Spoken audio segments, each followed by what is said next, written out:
আশা করি তোমরা সবাই ভালো আছো। সহজ সরল রান্না চ্যানেলে তোমাদের সবাইকে স্বাগত জানাই। আজ আমি কাঁচা পেঁপে দিয়ে একটা সুন্দর রান্না করে দেখাবো, মানে নিরামিষ তরকারি বানিয়ে দেখাবো। যারা পেঁপে একদম খেতে ভালোবাসে না, কাঁচা পেঁপে, তারা দেখবে আমার মতন এরকম বানিয়ে দেখো, দেখবে সবাই খুব পছন্দ করবে, খুব ভালো খাবে, বুঝতেই পারবে না যে কিসের তরকারি। দেখো, দুটো পেঁপে নিয়েছি আর দুটো আলু নিয়েছি। এই পেঁপেটাকে আমি কেটে একটু গ্রেট করে নেব, আর আলুটাকে আমি ছুলে নিয়েছি, এটাকেও ছোটো ছোটো আমি পিস করে নিচ্ছি। আমি এই পেঁপেটা গ্রেট করে নিয়েছি, আর আলু এই যে ছোটো ছোটো পিস করে আমি কেটে নিয়েছি। আর এখানে দেখো, এই একটু আদা আর 1 চামচ জিরা, বাস এইটুকু আমি বেটে নেব, তারপরে আসছি। মশলাটা বেটে নিয়েছি, আমি একটা কড়াই বসিয়ে দিলাম, একটু তেল দিয়ে দিচ্ছি।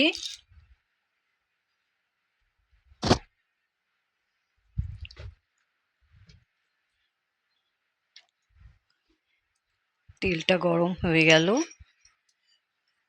তেলটা গরম হয়ে গেলে আমি একটা তেজপাতা দেব।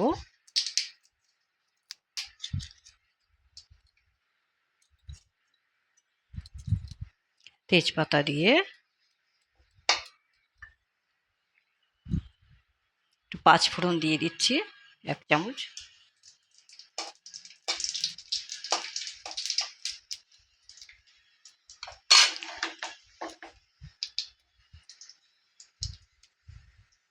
আলুটা দিয়ে দিই।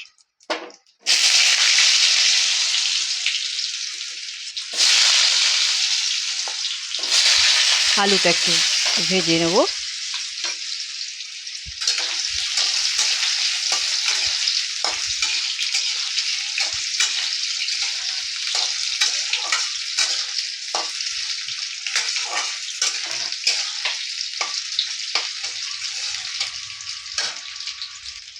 ভেতরে একটু হলুদ দিয়ে দিচ্ছি।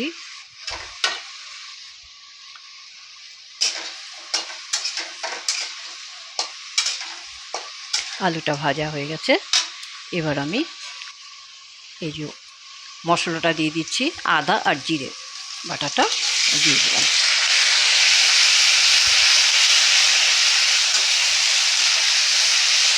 একটু ভাজা হয়ে গেলে এবার আমি পেঁপেটা দিয়ে দিচ্ছি,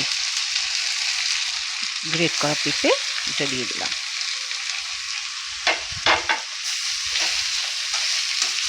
কেউ ধরতেই পারবে না যে এটা পেঁপের তরকারি, কিসের তরকারি। এইভাবে একবার তোমরা বানিয়ে খেয়ে দেখো।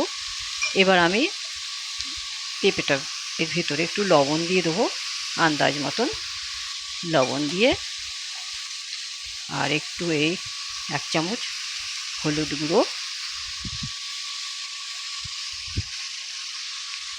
আর এই একটু লঙ্কা গুঁড়ো। লঙ্কা গুঁড়োটা কমই দেওয়া হলো, পেঁপে তো লঙ্কার গুঁড়োটা কমই দেওয়া ভালো। তো দিয়ে আমি এটা ভালো করে মিক্স করে ভালো করে একটু কষিয়ে নিই। কষিয়ে নিয়ে তারপরে ঢেকে আস্তে স্লো আছে একটু সেদ্ধ করতে দিচ্ছি। ভালো করে কষিয়ে সামান্য একটু জল দিয়ে আমি এটাকে একটু রেখে দিচ্ছি, সেদ্ধ হয়ে যাবে।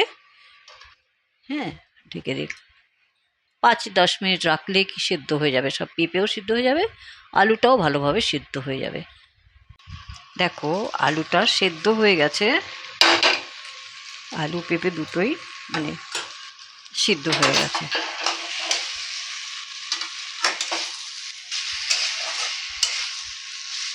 দেখো, এই দেখো ভালোভাবে সেদ্ধ হয়ে গেছে।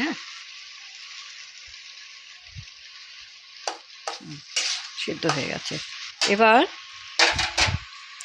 আমি একটু 1 চামচ চিনি দিয়ে দিচ্ছি, একটু ব্যালেন্স হয়ে যাবে।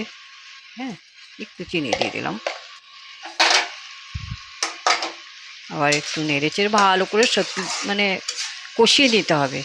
যত কষাবে তত কিন্তু তরকারি টেস্ট হয়। এইটা সবসময় খেয়াল রাখতে হবে। মানে কষাতে হবে মশলাটাকে, সবজিটাকে। হ্যাঁ, এটা আর একটু কষাতে হবে। তার মধ্যে আমি দেখো এই 3টে এলাইচি আর 4টে দারচিনি পাউডার আছে আমার কাছে, আর এই লং, এগুলো আমি একটু শিলবাটায় বেটে নিচ্ছি। দেখো আমি গরম মশলাটা বেটে নিয়েছি, হ্যাঁ না, নিরামিষ তরকারি তো একটু ঘি গরম মশলা ছাড়া ভালো লাগে না খেতে। এরকম ভালোভাবে কষিয়ে নিয়েছি আমি। এবার আমি 1 চামচ এর মধ্যে ঘি দিয়ে দিচ্ছি, ব্যাস 1 চামচ। এবারে এই গরম মশলাটা দিয়ে দিলাম।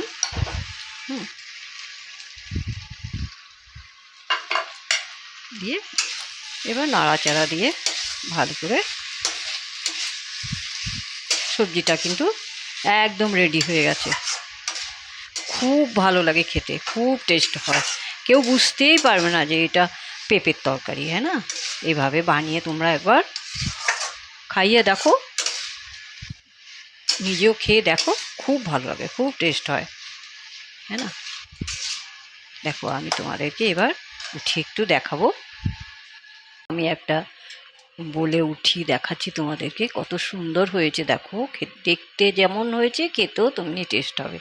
দেখ, তোমাদের যদি রেসিপিটা ভালো লাগে তাহলে একটা লাইক করো, সবার সঙ্গে শেয়ার করো, আর সাবস্ক্রাইব করো চ্যানেলটাকে, আর কমেন্ট করে জানিও কেমন হয়েছে খেতে।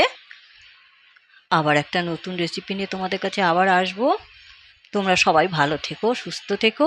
ধন্যবাদ।